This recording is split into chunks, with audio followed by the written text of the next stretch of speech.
Buenas tardes a todos, bienvenidos a este nuevo webinar de Gende, de la primera Escuela de Oficios Digitales en torno a data y diseño que tenemos aquí en España. El webinar de hoy me parece bastante chulo y súper interesante porque en esta ocasión lo que vamos a hacer es, partiendo de uno de los programas que tenemos, el de Data Driven y CRO Designer, que dirige Tony Seijas, que también va a hablar hoy durante el webinar. Bueno, pues vamos a dejarnos llevar de la mano de José Castillo, que es uno de los profesores de este programa y que trabaja en Vodafone, y bueno, pues lo que va a hacer es dar una masterclass en la que nos va a hablar de alguno de los alguna de las cosas tan interesantes y tan demandadas hoy en día que estamos dando dentro del programa, ¿vale? Así que, pues nada, os doy la bienvenida a todos. Yo soy Arantxa García, soy la persona que tengo la suerte de dirigir Gende, esta primera Escuela de Oficios Digitales en torno a data. Como os comentaba, llevamos 1 año y medio de trayectoria ya en el mercado con todo el COVID de por medio y bueno, pues tenemos varios programas en funcionamiento. En el de hoy nos vamos a centrar en la parte de los nuevos diseñadores demandados en el mercado, lo que nosotros y sobre todo Tony Seijas ha denominado el Data Driven y CRO Designer, pero previamente sí que me gustaría pues dar unas pequeñas pinceladas sobre quién es Gende, ¿vale?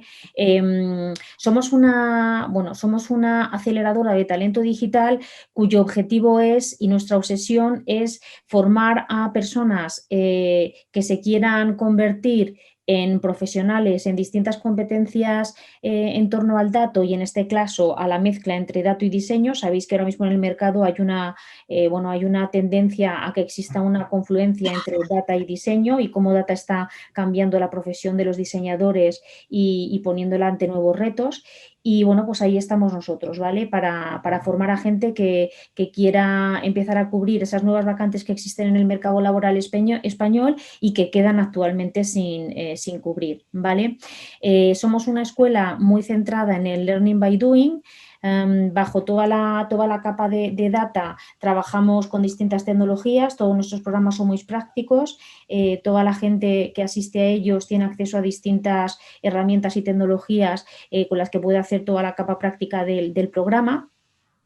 Trabajamos también con personas que vienen a hablarnos sobre verticales de negocio y nos comentan, bueno, pues cuáles son los KPIs que mueven la aguja digital en cada una de sus business models. Como sabéis, al final todo lo que es data y digital es un enabler, es un capacitador y disrumpe de distinta manera según las distintas industrias en las que va entrando, ¿no? Con más o menos madurez.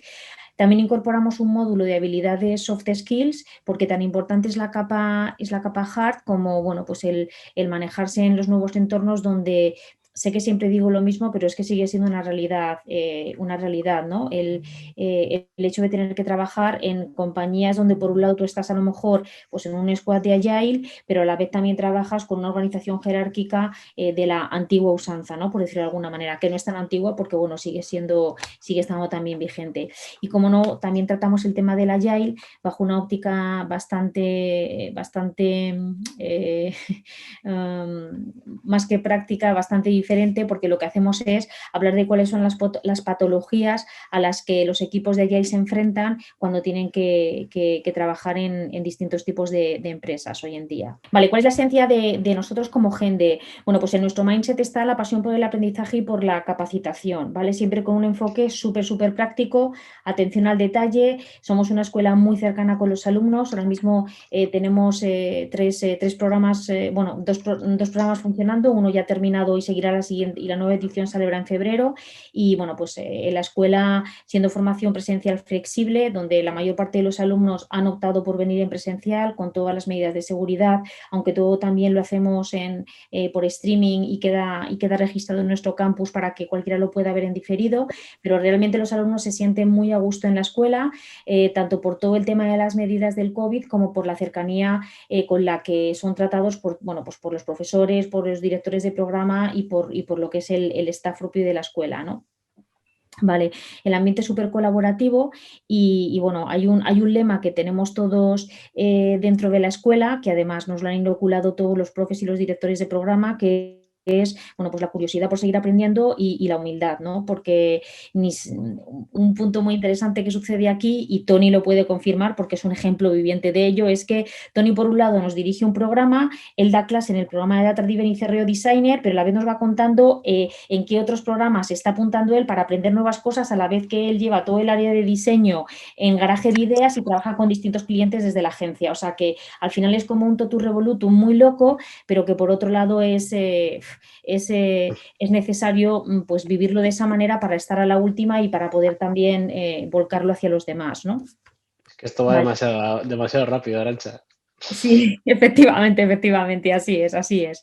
Vale, simplemente, ¿qué más puedo destacar que no haya dicho antes? Bueno, pues que todos los profesores son personal, es gente que está en ejercicio, en activo en distintas empresas, consultores, agencias, clientes finales y apasionados tanto por su trabajo como por luego lo que es la capa docente de volcar y de capacitar a otras personas. Y bueno, que luego también tenemos una serie de proyectos digitales por acuerdos que vamos cerrando con distintas empresas para que los alumnos trabajen sobre activos digitales reales de dichas empresas, las webs, sus apps, y puedan poner en práctica todo lo que hacemos dentro de la escuela, ¿vale?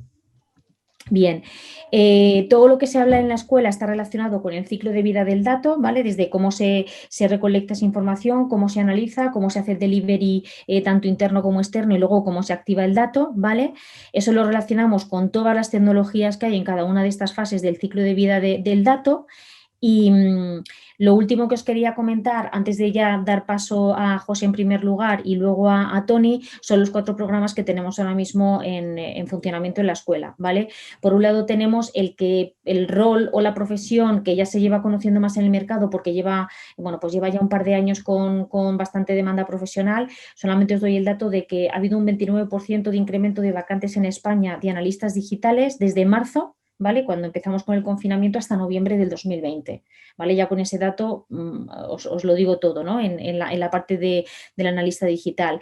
Entonces, este programa, bueno, pues lo que forma al final es a personas que tengan curiosidad por transformar datos en inteligencia a través de su análisis y explotación de los mismos con las distintas herramientas que tenemos ahora de la mano del marketing digital, ¿vale? Para llegar a conclusiones donde, bueno, pues puedan optimizar webs, apps, la inversión en medios personalizados y la experiencia del cliente.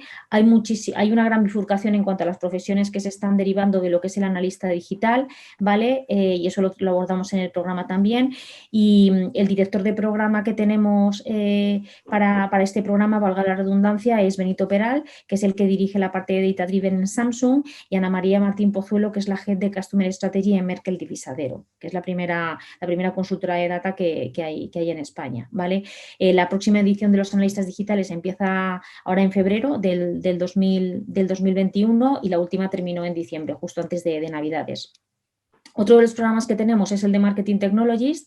Este es un category killer, siempre digo lo mismo porque al igual que lo que ahora os comentarán después tanto José como Tony, esto es un programa que nosotros bueno, pues nos hemos traído de Estados Unidos ante la creciente demanda de nuevas vacantes que están surgiendo aquí en España y que nadie más ha puesto en marcha un funcionamiento dentro del territorio español, ¿vale? La gran diferencia entre el Martech y el analista digital es que el Marketing Technologies, aunque es un rol híbrido entre conocimiento de negocio, marketing y tecnología, pero bueno, tiene que tener cierta o bastante curiosidad o cierto bagaje en lo que es el conocimiento técnico, porque bueno, pues aprende a desplegar algunas de las herramientas que luego el analista digital lo que hace es bueno, pues explotarlas y sacar los insights de negocio, ¿vale?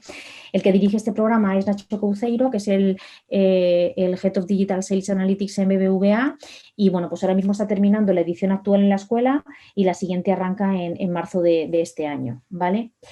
Otro de los programas que tenemos, que de este voy a hablar poco porque tenemos tanto a Tony como a José, que son los que van a hablar hoy en el webinar, es el de Data Driven y CRO Designer, que para mí el único titular que me gustaría dar, que lo he cogido además de Tony, es que bueno, pues para todos aquellos diseñadores que quieran aprender a diseñar basados en datos y bueno, pues con las nuevas tendencias que está pidiendo el mercado, pues este es su programa. Este programa también es otro category killer Tony lo ha diseñado de cero, no hay ningún otro en el mercado que tenga esa concepción 360 de cómo montar todas las capacidades para convertir a un diseñador en un Data Driven y CRO y, o sea, y lo digo además con mucha honestidad y tranquilidad porque lo podéis comparar en cualquier momento. Y bueno, su director Tony Seijas le tenéis aquí y él dirige la parte de diseño dentro de la agencia Garaje de Ideas, ¿vale? Así que gracias, Tony, por tu presencia hoy con nosotros, aparte del día a día que tienes en la escuela con todos nosotros y los alumnos. Y la próxima edición del programa Data Driven y CRO Designer empieza ahora a finales de febrero, principios de marzo también, o sea que si os interesa más información al respecto, pues estáis en el sitio adecuado. Y el último programa del que os quería hablar, que lo lanzamos este año y que es nuevo, es el de Advanced Analytics Booster. Este es un programa que está, o sea, por un lado tenemos aquellas escuelas que trabajan mucho la capa de Big Data, nosotros dejamos la parte de Big Data que la aborden otras escuelas porque hay demanda en el mercado y también es un rol súper interesante y nos quedamos con lo que llamamos el Small Data, ¿no? Que son perfiles que son capaces de operacionalizar bueno, pues, distintos, todo lo relacionado con modelos algorítmicos y con modelos predictivos y estadísticos, ¿no? La gran diferencia con el científico de datos es que a lo mejor el científico de datos necesita 4 o 5 meses para generar un nuevo algoritmo o modelo y en este programa lo que nos centramos es en cómo dar esos quick wins con gente que es capaz de generar esos modelos operativos en mucho menos tiempo, ¿vale? El director del programa es Yannick Ruby y bueno, este programa lo arrancamos, como os comentaba, en abril de este año. Bueno, pues dicho esto, que mi idea era daros una idea sobre quiénes somos y lo que hacemos en la escuela. Ya por fin le paso la palabra a José Castillo, que él mismo se va a presentar y que bueno, pues va a utilizar este webinar para contaros cosas que se abordan dentro de nuestro programa y bueno, y otras muchas cosas que los va a contar. Así que te paso el control, José, y todo tuyo. Vale, pues eso, lo primero que quería hacer es un poco presentarme y que conozcáis un poco mi trayectoria, porque esto va a explicar mucho de lo que luego os voy a explicar, ¿no? Entonces, bueno, yo no me considero un diseñador 100%, ¿no? Porque vengo de muchos perfiles, ¿sabes? Yo estudié periodismo y, bueno, he trabajado en marketing digital, he trabajado en social media, o sea, en muchísimos ámbitos de todo este totem revolutum de la digitalización en las empresas en los últimos años.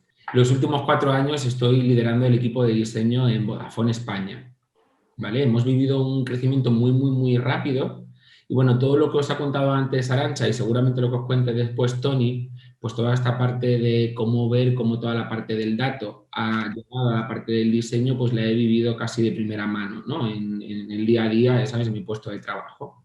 Y al final una parte que os quiero traer o que os traigo aquí como una versión un poquitín más corta de lo que vemos en la clase, es un poco una reflexión o una serie de conceptos en torno a, oye, cuán de importante o cómo de alguna forma ha evolucionado el rol del diseñador con la llegada pues, del dato y con mucho foco en la parte de la conversión, ¿no? De ese momento de la conversión como clic que lo activa todo, ¿no? Entonces, bueno, ya os digo que va a ser un poco difícil, pero como no os veo y no me ponéis tal, pues bueno, normalmente en las clases sí que pues oye, pues participáis, todo lo que sea y tal. Aquí lo mismo, si tenéis alguna pregunta, cualquier reflexión que podáis añadir o lo que sea, abrir micro y adelante, que yo creo que es como mucho más interesante cuando, aparte de hablar yo, vos podéis participar cualquiera, ¿vale? Entonces, bueno, por estructurar un poco la sesión y meternos de lleno, pues lo primero que a mí me gusta reflexionar o algo que me gusta llevarles a los alumnos también es, oye, ¿por qué es tan importante la conversión, ¿no? Porque seguramente en el curso vais a ver muchos aspectos relacionados con la conversión, desde herramientas como análisis, bueno, muchísima conversión de por medio, ¿no? Entonces, una pregunta que me gusta hacerme y que me gusta hacer también con la gente con la que participo es por qué es importante, ¿no? Y al final, un poco para mí, lo importante o algo que de alguna forma, pues sé como que revela la conversión es el tema de un journey exitoso, ¿no? Para mí, la conversión, o sea, cualquier journey, customer journey, cualquier journey que podamos diseñar, tiene un momento clave que es conseguir que el usuario haga aquello que queremos que haga con nuestro diseño o con nuestro journey, ¿no? Y a eso es lo que vengo a llamar un poco conversión, ¿no? Entonces, al final la conversión yo creo que muestra el valor económico pues, tanto del producto que estamos examinando como del diseño que hay por detrás, ¿no? Entonces, al final, una de las reflexiones, de las principales reflexiones que traemos aquí es, oye, una empresa, yo lo que he descubierto cuando he llegado a Vodafone, pues yo tenía una idea o una visión del diseño bastante diferente a lo que luego he descubierto allí en mi día a día, porque sobre todo lo que descubres, especialmente en una multinacional tan grande, es que la principal razón que hay por detrás de esa empresa es la consecución de sus objetivos, ¿no? Y que además son objetivos que cada año pues, son más ambiciosos o que bueno, nunca son objetivos, digamos, fáciles de conseguir, ¿no? Entonces, claro, llegamos los diseñadores y de alguna forma tenemos que buscar el hueco dentro de esos objetivos y ver exactamente dónde encajamos, ¿no? En qué parte o de qué parte ayudamos a conseguirlos, ¿no? Entonces, para mí, diseñar para mejorar la conversión, o sea, muy centrados en este momento, no solamente os va a convertir en un diseñador más efectivo, o sea, que realiza diseños que de alguna forma funcionan más o menos, sino que además también os va a ayudar mucho a demostrar el valor que aportáis a la empresa, ¿no? O sea, a buscar ese clic y a decir, oye, ¿por qué es necesario mi rol dentro de esta empresa y cuál es el porcentaje que yo aporto a la consecución de esos objetivos, ¿no? Porque al final, bueno, esta diapositiva que se mete cada 2x3, pues lo que decía es el diseño, al final yo lo veo como dinero, ¿no? Al final, siempre por detrás de cualquier decisión que tomamos de diseño, tanto en la empresa como el diseñador, hay dinero de por medio y hay alguna transacción. Entonces hay que, de alguna forma, aprender a ver la relación que hay entre lo que hacemos con el impacto económico que generamos, ¿no? Entonces, a ver, es que si se me queda un poco bloqueado y no pasa. Vale. Esta parte del dinero, ¿no? De lo importante que es el dinero, la relación que el dinero tiene con el diseño, no es algo que yo haya aprendido, ¿no? en mi trayectoria, de alguna forma, sino que también vemos que cada vez más, pues, en consultoras como McKinsey empiezan a apuntar por ahí, ¿no? Y se empieza a hablar mucho, pues, del retorno de inversión del diseño, y es algo que seguramente si estáis en el mundo de diseño os habéis preguntado alguna vez, porque dentro de vuestros puestos en el trabajo ha sido necesario sacarlo alguna vez, ¿no?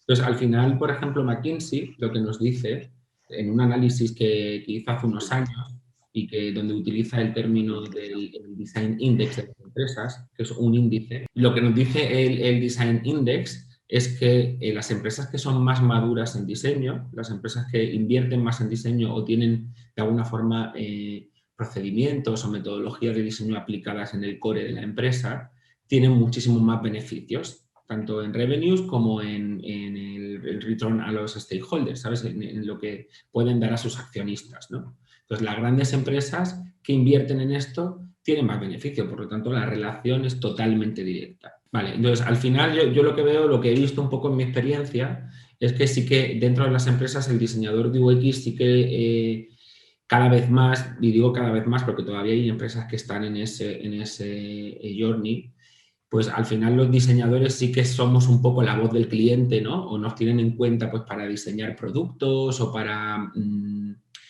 conceptualizar determinados journeys, porque saben que de alguna forma estamos trasladando esa visión de cliente.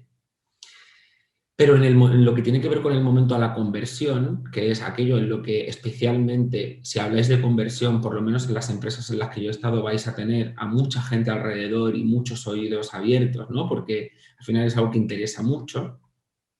Es ese momento en el que pone ese motor en marcha. Pues en ese momento de la conversión yo creo que todavía los diseñadores necesitamos algo más de habilidades o de conocimientos para de alguna forma sentirnos más cómodos a la hora de trabajar en esos momentos y sobre todo de buscar esa vinculación con negocios, ¿no? Porque al final, si vemos un poco la conversión como ese elemento que nos va a ayudar un poco a capitalizar lo que hacemos, yo por lo menos cuando he empezado a utilizar este approach, ¿no? O este tipo de técnicas, me ha ido muchísimo mejor, ¿no? Y vais a descubrir que muchas de las grandes dudas que nos surgen cuando trabajamos en una empresa como diseñadores desaparecen o por lo menos se esclarecen mucho más.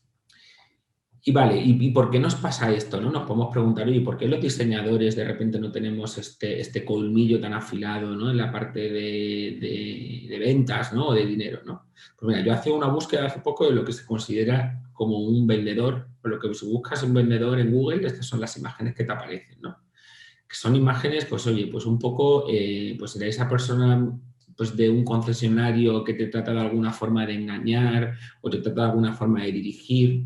Y de hecho, bueno, hay un libro de Daniel Pink que se llama To Sell is Human, que establece un poco lo que tenemos en la mente, aquellos conceptos que asociamos al término vendedor, ¿no? Y son, pues, casi todos un poco negativos, ¿no? Avasallador, duro, ruin, hay por ahí alguno positivo, yo creo. Pero bueno, como veis, es bastante negativa la visión que tenemos de una persona que vende, ¿no? Pero cuando buscamos diseñador, lo que nos aparece es totalmente diferente, ¿no? O sea, no vemos en ningún momento, sabemos gente allí como viviendo, pues eso, los colores, nuestro mundo, ¿no? De diseñadores, pero no vemos a nadie intentando vender algo, ¿no? Intentando tomar una decisión que implique algo de impacto económico, ¿no? Entonces, al final esto mismo que veis ahí se refleja muy bien en las empresas. O sea, todo esto que nos dicen muchas veces, o por lo menos a mí me han dicho muchas veces, de oye, el diseñador se puede permitir ir casi en chándal porque, bueno, es una cosa ahí como medio especial, ¿no? Como que los diseñadores están ahí como haciendo sus cosas, ¿no? Y luego hay otra parte de la empresa que se encarga de hacer de otras movidas, ¿no? Pues al final un poco lo que nos decía este libro que mencionaba antes es que todos y cada uno de nosotros somos vendedores. O sea, que aunque tengamos asociada esta figura a un perfil muy concreto, cada uno de nosotros en cada uno de los trabajos o de las relaciones que tenemos intentamos vender algo, ¿no? Y a ver, nosotros mismos como diseñadores, ¿cuántas veces habremos hecho un portfolio donde nos hemos intentado vender a saco, ¿no? Para conseguir que nos contraten o conseguir pues un proyecto o lo que sea, ¿no? Entonces, partiendo de esta base, ¿no? De que todos somos vendedores, algo que trabajamos también en la clase es, oye, ¿cómo podemos desarrollar ese sentido de alguna forma un poco más en los diseñadores, ¿no? Perdona, que estoy intentando pasar, pero no. A ver si pasa. Bueno, básicamente lo que os quería contar en la siguiente slide es, dentro de las relaciones que establecemos humanas, siempre hay un elemento de vender, ¿no? Y lo que nos decían en este libro, lo que apunta Daniel Pink en este libro es que dependiendo de cuánta persuasión utilizamos en las relaciones que tenemos, pues se establecen tres tipos de relaciones, ¿no? Hay relaciones, esto es humanas, pero pueden ser aplicadas a cualquier tipo de relación, por ejemplo, en nuestro caso, empresa-cliente, ¿no? Entonces, cuando no hay persuasión de por medio, ¿ves? Cuando ninguna de las dos partes persuade, lo que nos establece aquí es que estamos estableciendo una relación torpe, una relación en la que ninguno de los dos, ni el usuario en este caso, ni la empresa, va a conseguir sus objetivos, ¿no? Luego tenemos relaciones en las que solamente una de las partes, de alguna forma, aplica técnicas de persuasión o de influencia para conseguir sus objetivos, ¿no? Es lo que él llama relaciones piratas, ¿no? Donde solamente uno de ellos va a tenerlo más fácil para conseguir sus objetivos, ¿no? Y luego relaciones en las que tanto el usuario como la empresa en este caso o la otra parte utilizan este tipo de técnicas. Y ahí en esas relaciones que él llama sabuesas son en las que probablemente vamos a encontrar mucha más facilidad para conseguir pues, tanto los objetivos del usuario como los objetivos de la empresa.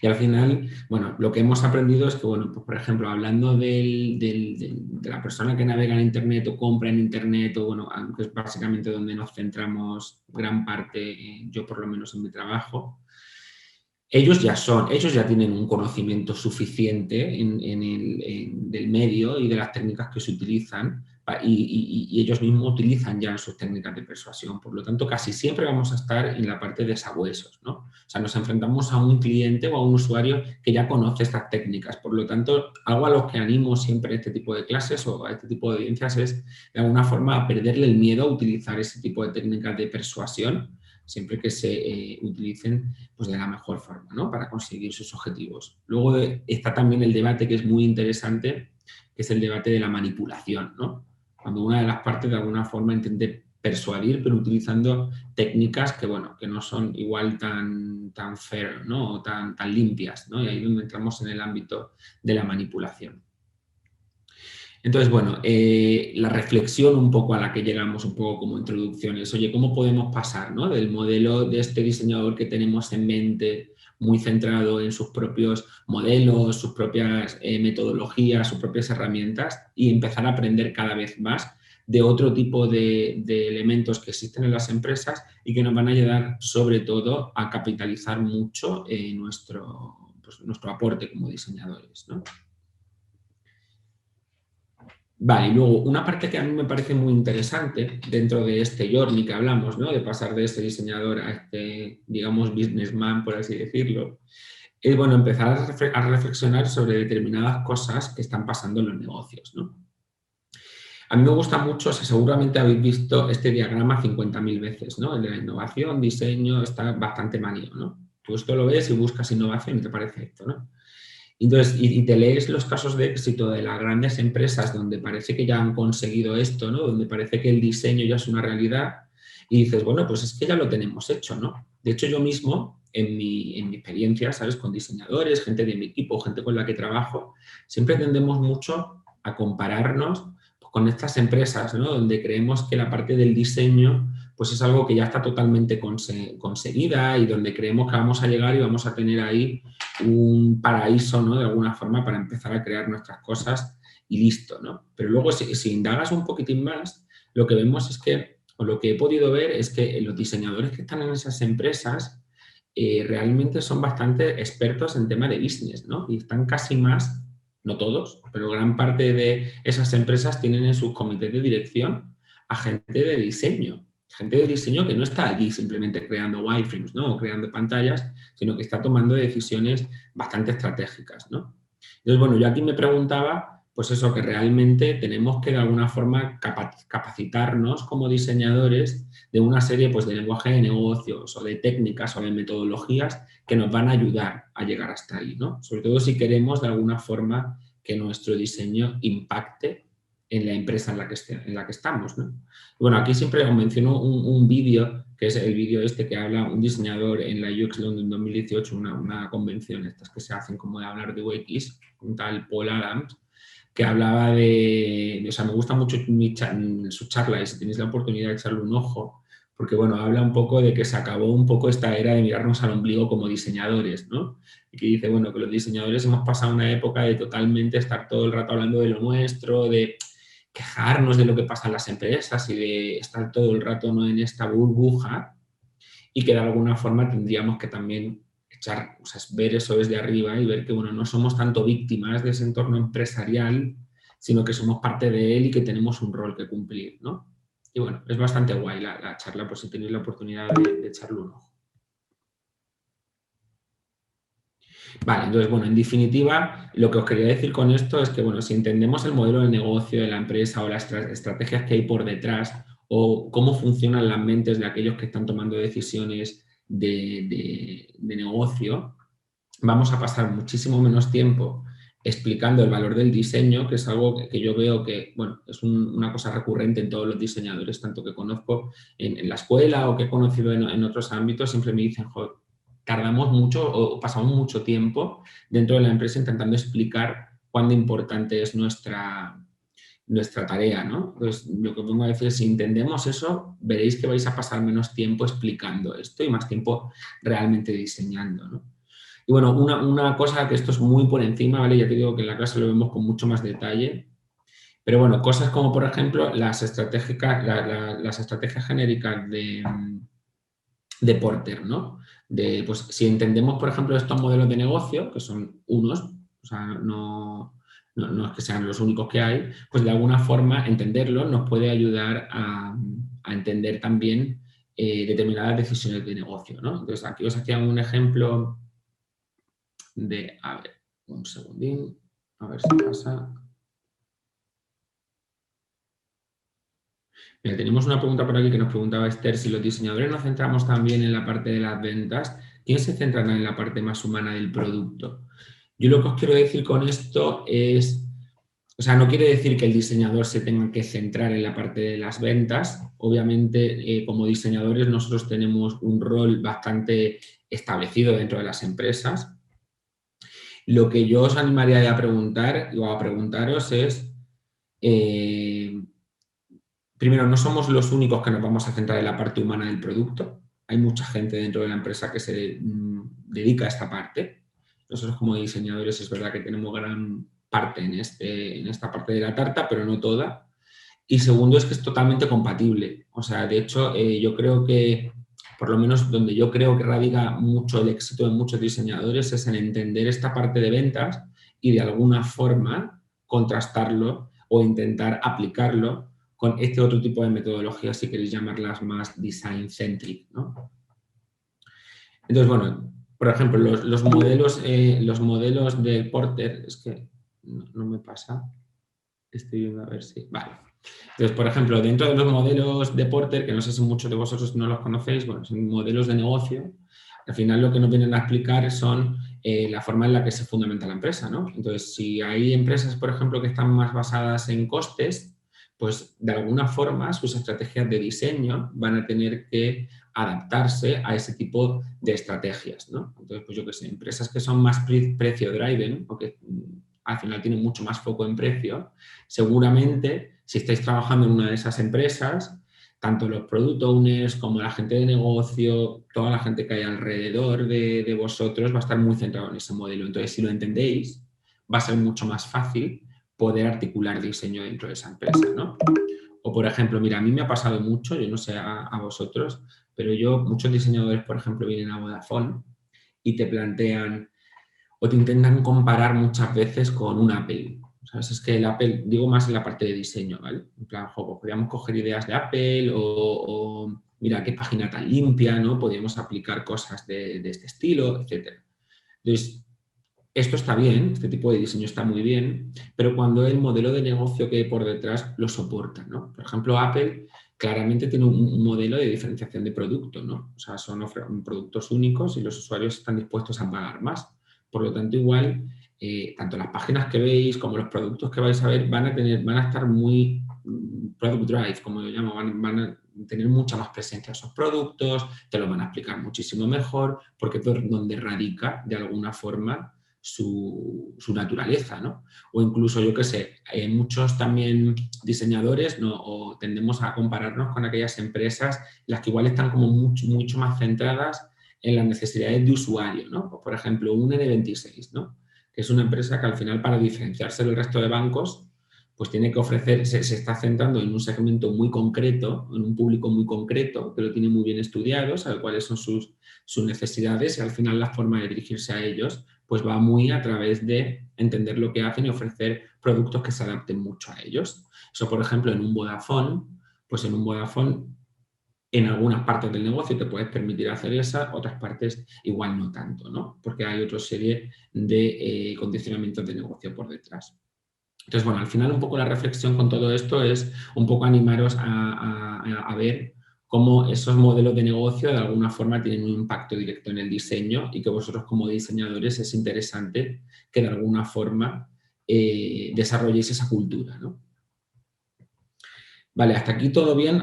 Yo creo que si alguien quiere dejar algún comentario, alguna cosa, perfecto, ¿vale? Porque bueno, esa era una parte de la reflexión que os quería traer, ¿no? De centrarnos un poco en la conversión y diferentes aspectos que yo veo alrededor de la conversión. Y luego también vemos en la clase otro tipo de cosas de, bueno, ya centrándonos un poco en ese momento, en el del conversion rate, por así decirlo, pues bueno, entender un poco todos los factores que hay o que de alguna forma nos ayudan a generarlo, ¿no? Entonces, bueno, el conversion rate es algo que, bueno, que podamos medir y que tengamos un indicador en algunas partes, dentro de un journey, es un pequeño paso que nos va a ayudar, eso está lleno de pequeños pasos, perdón. Entonces, como veis aquí en la gráfica, al final para convertir una conversión, para conseguir una conversión, que un cliente, por ejemplo, acabe comprando un teléfono, en mi caso, pues ha pasado por miles de momentos de conversión anteriores, ¿no? Pues primero que le interese un anuncio, que llegue a la web y le resulte algo interesante, que la información del producto esté bien explicada, o sea, miles de cosas que hacen que ese momento final finalmente suceda, ¿no? Entonces, es muy interesante que vosotros como diseñadores veáis esa visión del Customer Journey y que además directamente lo tangibilicéis con esos momentos de conversión que se producen, ¿no? Y que veáis exactamente en qué parte del proceso es donde se puede optimizar más, en qué parte es la que se puede optimizar menos y sobre todo cuáles son los factores que intervienen en cada una de ellas, ¿no? Entonces, por un lado tenemos toda la parte esta de Customer Journey, donde tenemos muy bien mapeados casi siempre desde el punto de vista de UX, pues sus necesidades, sus pain points, sus tareas, incluso los canales, muchísimos datos. Y luego, por otro lado, cuando lanzamos un producto empezamos a tener datos de cómo eso está funcionando, ¿no? En relación a todo el journey.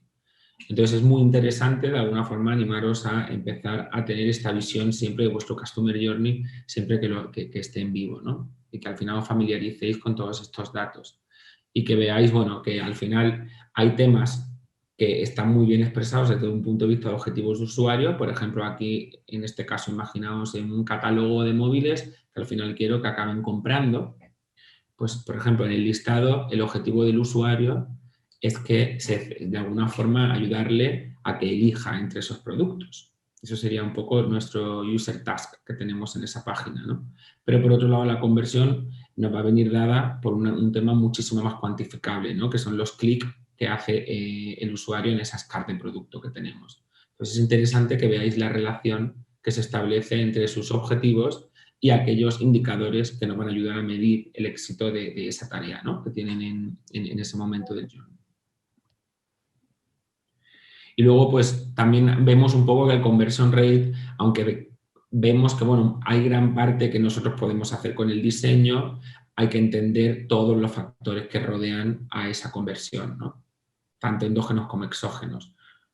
El modelo de negocio, como hablábamos antes, es uno, el UX o la capa de diseño que nosotros le podamos dar a un diseño es otro, pero luego tienes otros muchos más. Por ejemplo, la tecnología empleada para el desarrollo que está utilizando ese negocio te va a afectar más o menos. Las estrategias que ha habido de captación de tráfico también van a hablar mucho de cómo ha sido esa conversión, o incluso totalmente exógenos como, yo que sé, de mercado de competencia, ¿sabes? Yo que sé, si de repente, pues mira, ahora lo hemos visto mucho con el tema del coronavirus y todo esto.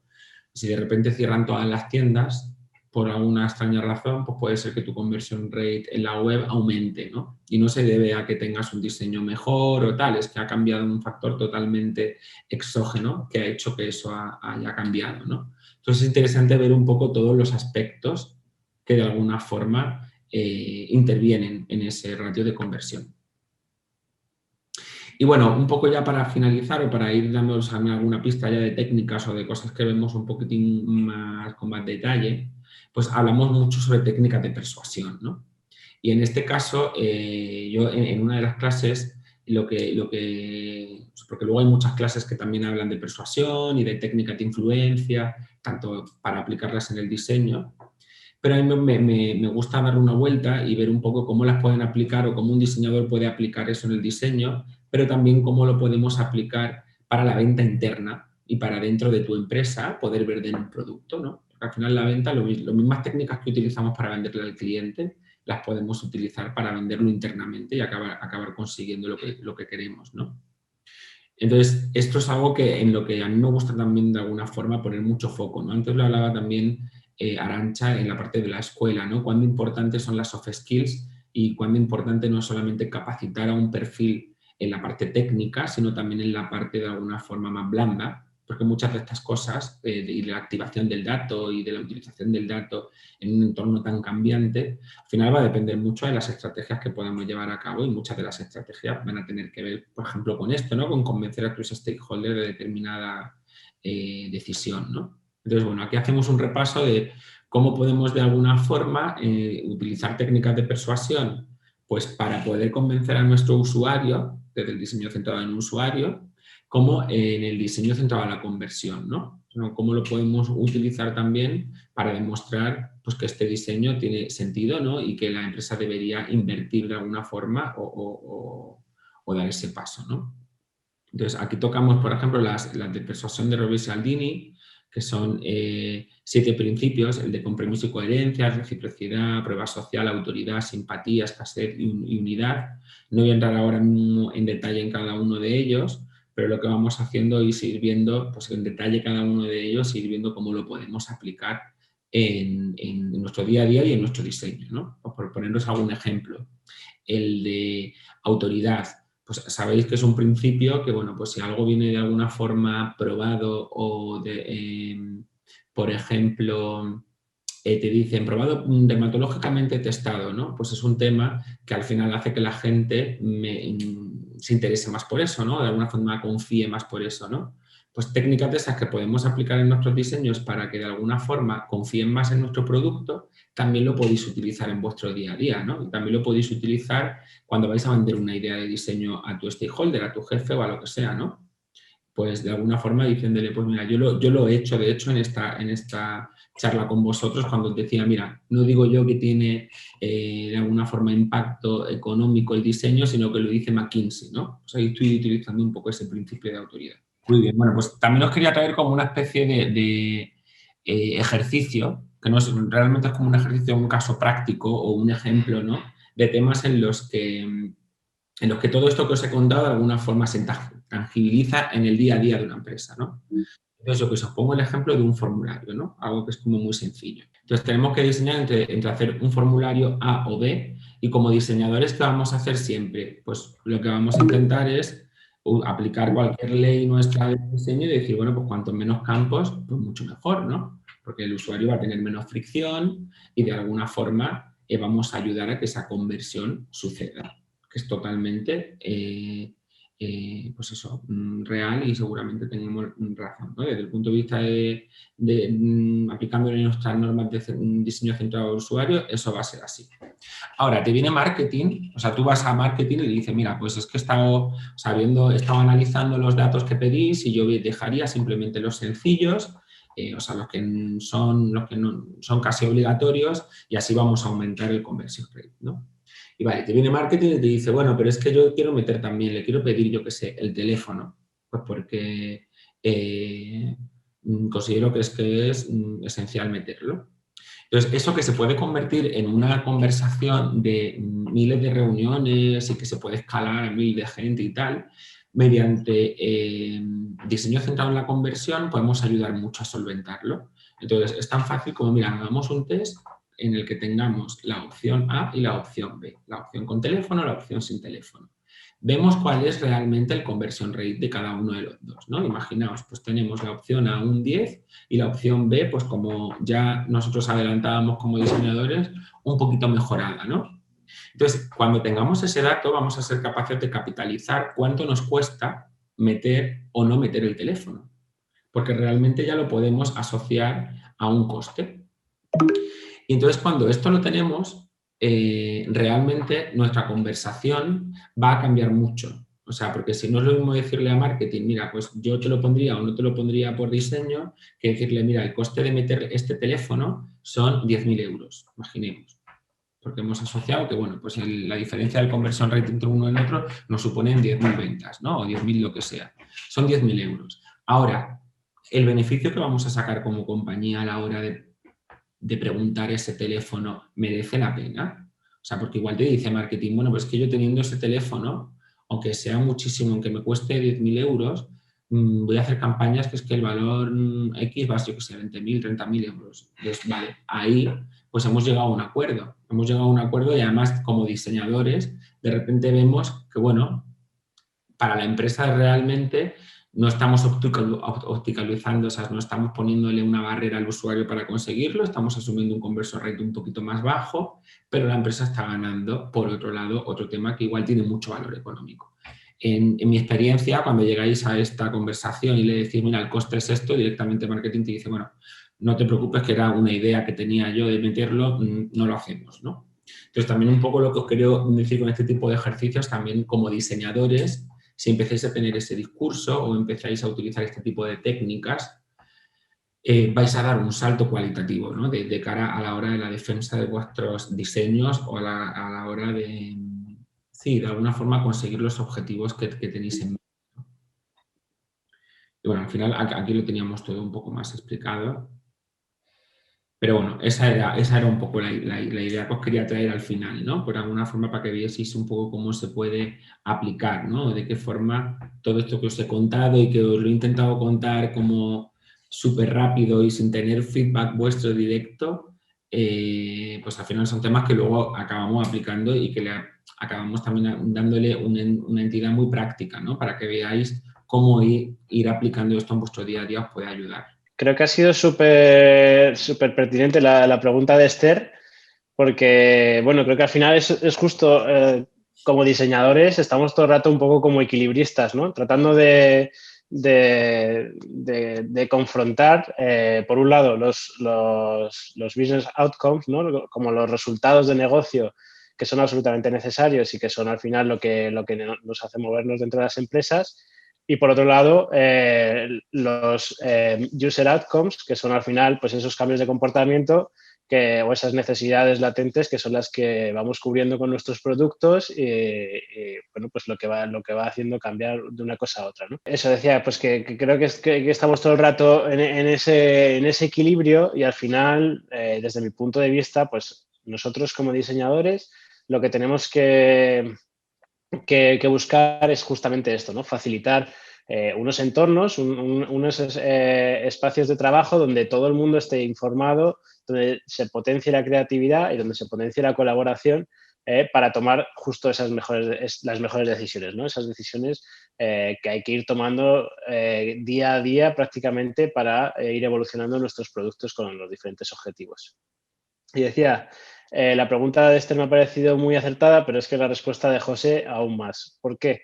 Porque, bueno, es verdad que bueno, los diseñadores nos hemos puesto ese gran estandarte, ¿no? De que nosotros somos los defensores del usuario y por lo tanto pues somos los que estamos o los que intentamos conocerle al máximo, ¿no? Y saber absolutamente todo lo que hace, lo que siente, lo que le gusta, lo que no le gusta. Pero es que, como decía José, hay personas dentro de las empresas que esto lo llevan tan integrado en su ADN como nosotros, ¿no? Y ahí tenemos a los analistas, ¿no? Incluso a la gente de marketing digital que se pasan día a día observando cada una de nuestras interacciones que tenemos, ¿no? Con las redes, cada una de las interacciones que tenemos con el producto, mogollón de información que, pues por suerte a día de hoy, pues la tenemos cada vez más accesible, ¿no? Entonces, por eso ponía ahí un poco, pues el trabajo clave de estos analistas al final es ganar capacidades para que la empresa sea capaz de conocer más a fondo a sus clientes actuales y potenciales, ¿no? Y bueno, yo creo que la tecnología pues es el driver, ¿no? Que nos permite hacer todo eso y como hemos dicho al principio, es un driver que va acelerándose cada vez más y que va permitiéndonos o que va empoderándonos cada vez más para tener más conocimiento, ¿no? En esta parte. Esto lo juntamos con que para mí el trabajo clave de un diseñador pues es al final centrarnos en esos cambios de comportamiento, tratando de visualizar escenarios preferibles y construir pues, el camino para alcanzar esos escenarios, ¿no? Pues juntando un poco esos dos trabajos, el de la gente más relacionada con la analítica y de la gente más relacionada con el diseño, pues es como sale o es la premisa bajo la cual hemos construido este programa, ¿vale? Nos hacíamos esa gran pregunta, ¿cómo podríamos usar todas esas capacidades de analítica, de conocimiento de cliente, de todas esas tecnologías para ser mejores diseñadores, ¿vale? Entonces, a ver, siguiente. Ahí. Simplemente contaros pues un poco qué pinta tiene el programa para que veáis pues cuáles son así a grandes rasgos pues cómo se ha enfocado y cómo se ordena todo este conocimiento que como digo está generándose en el día a día y que bueno hay mogollón de perspectivas y mogollón de áreas que están avanzando mucho a día de hoy y que van aportando desde sus perspectivas al programa, ¿no? Hay una serie de módulos que son más transversales, que los explicaré ahora a continuación, pero estos 5 son, digamos, los módulos más específicos o más centrados con la parte de, pues eso, de Data Driven y de CRO Design. Módulo 1 es el módulo en el que tratamos de entender muy bien cómo piensan, cómo plantean sus estrategias y qué herramientas utilizan tanto los analistas como las personas de marketing, ¿vale? Ahí vamos haciendo un poco un toma y daca entre pues, qué son las cosas que podemos medir, cómo nos podemos marcar diferentes objetivos de conversión, cómo podemos ir aterrizando esos objetivos en acciones más concretas y cómo cada uno de esos pasos pues, va articulando estrategias tanto en el corto como en el medio y largo plazo. Esta parte se complementa con toda la visualización de datos que, bueno, pues a día de hoy tiene un potencial tremendo. Además, bueno, las personas, desde mi punto de vista, los perfiles UX, pues tanto por sus capacidades, pues eso, sus capacidades a la hora de mostrar de forma visual una serie de contenidos, como por su visión estratégica de las necesidades del cliente, pues tienen ahí como un área, bueno, pues muy, muy interesante para explorar y para dedicarse a ello, ¿no? Bueno, si bien digamos que en el módulo 1 es como que tratamos de entender pues, todas esas técnicas quizás más cuantitativas, ¿no? De recoger el dato, de ordenarlo y de visualizarlo para que pueda ser accionado más tarde. En el módulo 2 lo que nos centramos es más en encontrar los porqués detrás de todos esos datos, ¿vale? El módulo de Data and Design Research pues no deja de ser una combinación de técnicas quali y quanti con el objetivo de formular grandes insights que podamos utilizar, ya sea para la parte ya sea para meterlos en procesos de conversión donde poco a poco podamos ir pues, cambiando pequeñas partes de nuestros productos que generen impacto en los resultados, como para pues crear nuevos productos que cubran nuevas necesidades que no están cubiertas o que están cubiertas pero que se puede mejorar esa situación, ¿no? Que decía al principio. En este módulo pues hay sesiones, pues eso, desde aprender a entender los mapas de calor, ¿no? Todo lo que es la parte de quali, pero digital, ¿no? Con herramientas como Hotjar. Aquí también, bueno, aprendemos a hacer buenas entrevistas, por supuesto. Hacemos una revisión bueno, de gran parte, por no decir todos no, porque hay muchos, ¿no? Pero muchos de los sesgos en los que caemos las personas en nuestro día a día y tratamos de entenderlos, de saber un poco de estos sesgos y sobre todo pues saber dónde aplica cada uno y dónde tiene sentido, dónde suele ocurrir más a menudo, pues para tenerlo en cuenta también a la hora de formular esos insights, ¿no? Y ahí tenemos unas sesiones bastante interesantes de Behavioral Science. ¿Y qué más? Bueno, yo creo que esa parte, pues más o menos algo así. Os decía, la tecnología al final es como el medio que nos permite alcanzar estos grandes objetivos y como tal, pues hay una serie de cosas que creo que los diseñadores pues tenemos que estar bastante familiarizados, ¿no? Para sacarle partido. Hoy en día, raro es el producto que no utiliza una API dentro de los servicios que ofrece. O raro es el diseñador que no le gustaría, pues en un determinado momento, ser capaz de testear un prototipo pues de alta fidelidad, ¿no? Incluyendo interacción, pero sin tener que contar con todo un conocimiento de desarrollo para maquetar una solución compleja, ¿no? Pues hay un montón de herramientas que van, como digo, desde las herramientas de diseño no code hasta bueno, esas interacciones que hay entre la tecnología y el diseño que podemos aprenderlas y utilizarlas en nuestro favor. Aquí siempre digo que la tecnología, como se va acelerando, como va cambiando tanto, al final las personas que sean capaces de estar un poco más puestos, ya no digo sabérselas todas, ni mucho menos, pero al final estar un poco puestos y entender, pues sin duda es diferenciar, ¿no? Te diferencia respecto a otros perfiles y te capacita, te da mucha más autonomía a la hora de ofrecer soluciones, porque al final los diseñadores no siempre pues tenemos claro cómo es ese camino, ¿no? Para llegar a ese escenario preferible que hemos imaginado. Ahí tenemos que usar de todos los recursos que tenemos y, bueno, pues todas estas tecnologías sin duda son grandes recursos para llegar ahí. Los módulos 4 y 5, el módulo 4, diseño centrado a la conversión, es donde se engloba esta clase que he comentado brevemente, que ha resumido José, pero además, bueno, pues entramos un poco en todo lo que es el proceso de CRO en sí. No sé si habréis escuchado hablar de la disciplina, supongo que sí, cada vez está bueno, pues se ve en más sitios y está más demandada, pues bueno, pues entramos muy a fondo, ¿no? En qué es un proceso de CRO, cómo se establecen las hipótesis, cómo se convierten esas hipótesis en briefs para construir el experimento que necesitas, y después, bueno, pues en qué herramientas, ¿no? Pues aprendemos a utilizar Google Optimize o Adobe Target para saber exactamente cómo, para saber exactamente cómo gestionar ese experimento. Que bueno, además ahí también tenemos esas herramientas, también le damos ese otro enfoque, porque ya no solo para experimentos, sino que también nos sirven para ofrecer experiencias personalizadas, ¿no? Entonces, bueno, aprovechamos para también estudiar esa otra vía que también es muy interesante.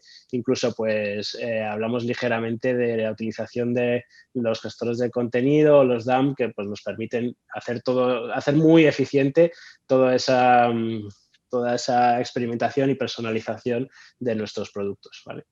Y finalmente el módulo 5, creación de productos de datos. A mí me parece que es un módulo súper interesante donde empieza aprendiendo a entender qué es un producto de datos, qué se considera, cuáles son los principales productos de datos que hay a día de hoy, qué se caracterizan, y sobre todo qué estrategias tenemos para poder construir estos productos que estamos viendo que son claramente diferenciadores, ¿no? Ahí tenemos Spotify, tenemos Airbnb, tenemos Idealista, servicios como el BVA Valora, ¿vale? Hay como muchos productos que están absolutamente basados en datos, ya sea como parte de su propuesta de valor o incorporando alguna tecnología del tipo Machine Learning que vaya aprendiendo de nuestro comportamiento y se vaya adaptando. Eso, pues hay que aprender aprendemos un poco todas esas técnicas. Y finalmente, pues lo que hacemos ya es pasar por lo que es un ciclo de product design, pues con todas sus fases, entendiendo bien la diferencia entre los estados del discovery y del delivery, cómo se coordinan los equipos de diseño, de tecnología en todas estas partes. Hacemos bastante profundización en, como os decía, ser capaces de escoger el mejor experimento en base a los objetivos de aprendizaje, todas estas cosas que creo que son súper importantes cuando estamos creando un producto y que van acompañadas también de muchísimas métricas, ¿no? Ahí tenéis cosas que, pues eso, aprender a distinguir entre los indicadores, los lagging indicators y los leading indicators, y por supuesto, pues saber definir tu North Star, ¿no? Como tu gran objetivo, el que te va a guiar, el que va a ayudarte a tomar las siguientes decisiones, etcétera. ¿Vale? Luego, bueno, esto sería, digamos, la parte más específica de nuestro programa, y luego, pues, el resto de módulos que sin duda son también súper importantes, empezando por ese módulo de Data Privacy, donde pues aprendemos pues cosas como pues eso, cómo recoger un buen consentimiento informado, incluso algún framework para pensar desde un punto de vista ético cuáles son las posibles consecuencias que puede tener nuestros diseños, ¿vale? Porque también es muy importante en todo esto. Bueno, eso es un poco lo que hay en ese módulo 6, y luego, bueno, pues tenemos un módulo más de KPIs donde se aterriza todo este conocimiento que hemos ido dando pues en diferentes sectores, ¿vale? Pues tenemos sector startup, sector retail, sector banca, y es como todo esto que os hemos contado, cómo se aterriza y qué particularidades, qué similitudes y diferencias tienen cada uno de esos sectores.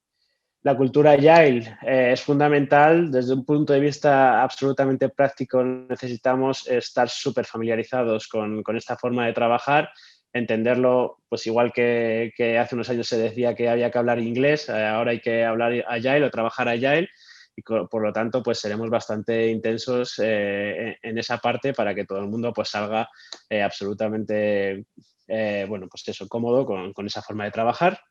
Y luego pues trabajamos una serie de habilidades personales o soft skills, como ha comentado Arantxa al principio, pues que nos ayudan pues eso, desde a negociar, bueno, las negociaciones que hagan falta, desde a la gestión de equipos, desde nuestra propia gestión en el día a día, teniendo en cuenta expectativas, etcétera, ¿no? Todas las cosas que al final acompañan a nuestra parte técnica y que nos pueden hacer alcanzar esos objetivos de crecimiento profesional.